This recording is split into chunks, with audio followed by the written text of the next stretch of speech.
Unit 10. Online and Teaching Tutoring. Online teaching and tutoring has become very popular in the last 2 or 3 years. COVID lockdowns definitely made a huge impact on the acceleration of online learning as well as the development of technologies to meet the different needs of educators and educational institutions. Not only is it now possible for seasoned professionals to make the change from the classroom to educating online, many non-degreed and/or inexperienced people have an opportunity to work online teaching or tutoring students, making a good income. If you have mastered the content you are teaching, developed your skills, you exude the right attitudes while embracing good values, online education could very well be a job and income opportunity. Homeschoolers face the same challenges, but the rewards, though different, can be very meaningful. For educators that have spent years in the classroom, this could be quite an adjustment. Mastering the new apps and programs and actually having the correct equipment is probably the first barrier to entry. There are many older traditional and ESL educators who have not made the leap and could benefit from imparting their skills and knowledge for an online income from the comfort of their homes.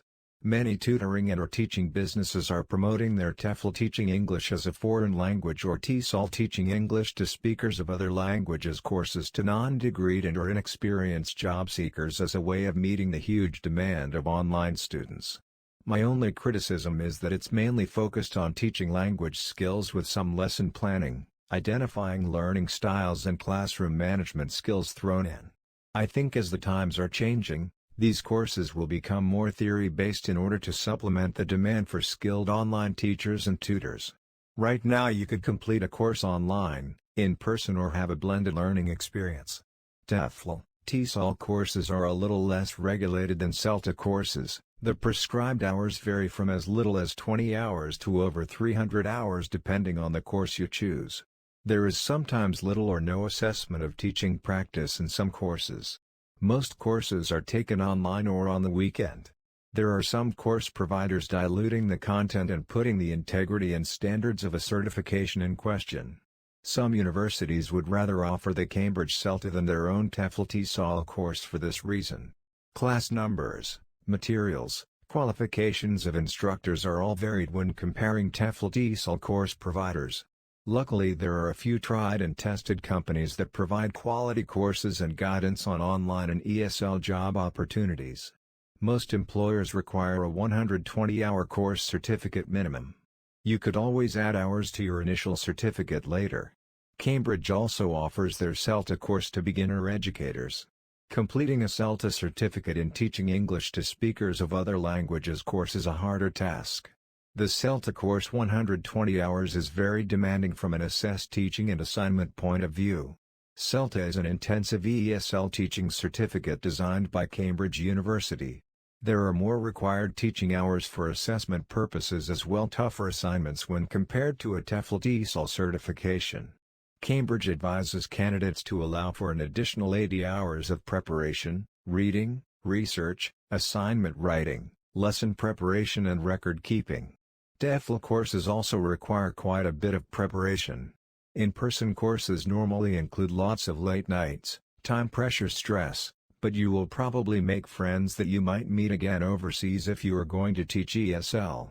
4 weeks of continuous pressure makes for a good bonding experience, and getting over the line at the end of a month is quite a rewarding accomplishment. The Celta course is also offered full-time, part-time, exclusively face-to-face, exclusively online, or blended. Cambridge has particularly high standards and very strict frameworks for evaluating candidates. You need a very good understanding of the English language and a language proficiency level of C1 on the SFR Common European Framework of Reference for Languages Framework, or 6.5 to 7.0 on the IELTS International English Language Testing System Framework. There are only 4 possible grades for a Celta course: Pass A, Pass B, Pass and Fail. You can find a comparison chart on expertteachersonline.com, created to compare the different scores and their equivalents across the most popular English language proficiency exams that are used as entrance exams to educational institutions and also for student visas, immigration visas, amongst other purposes. If you want to become a teacher or tutor and do not want to teach English, these courses might not be for you, especially if your level of English isn't very high. You might want to pursue other teaching courses and/or improve your English skills first. Once you have set up shop, you should be able to realize certain benefits from teaching online, such as, you don't have to travel to work or the students' homes. This is a huge saving that cannot be understated in today's economic climate. This means no time wasting sitting in traffic, avoiding public transport, avoiding bad weather, dodging either a boiling or freezing classroom. Teaching from home will reduce your risks of contracting viruses or other illnesses from your students, especially if you are immune deficient in any way. Staying safe is also important. Too many educators are not safe in their teaching environments anymore. You will most probably increase your technical skills, learning about computers, microphones, using more than one computer screen, using learning management systems, using teaching applications, using online whiteboards, learning about meeting apps, sharing documents, finding ways to mark quizzes online, and finding new ways to assess students. Teaching will be more challenging until you are comfortable with the applications and processes you have in place. You could possibly choose to teach for a company, become self-employed, or decide to do both as you become more independent and learn about how to grow your business. Being self-employed comes with more responsibilities, such as tracking invoicing, getting out and promoting yourself on social media, preparing report cards, managing other processes from start to finish, and various other administrative duties. Self-employment can be hard work, but very exciting and very rewarding, as you could develop your own niche courses, earning top dollar by setting yourself apart from the general subject tutors. Once you are comfortable with your systems, you'll be able to track and measure your students' progress, as you should have better access to their assignments and scores. You could split your teaching time more effectively by differentiating your approach and grouping students by certain criteria, such as but not limited to level of knowledge, learning style, group work, pair work, etc. Being able to choose your own working hours gives you flexibility to do other things during the week and work on weekends if you choose to do so.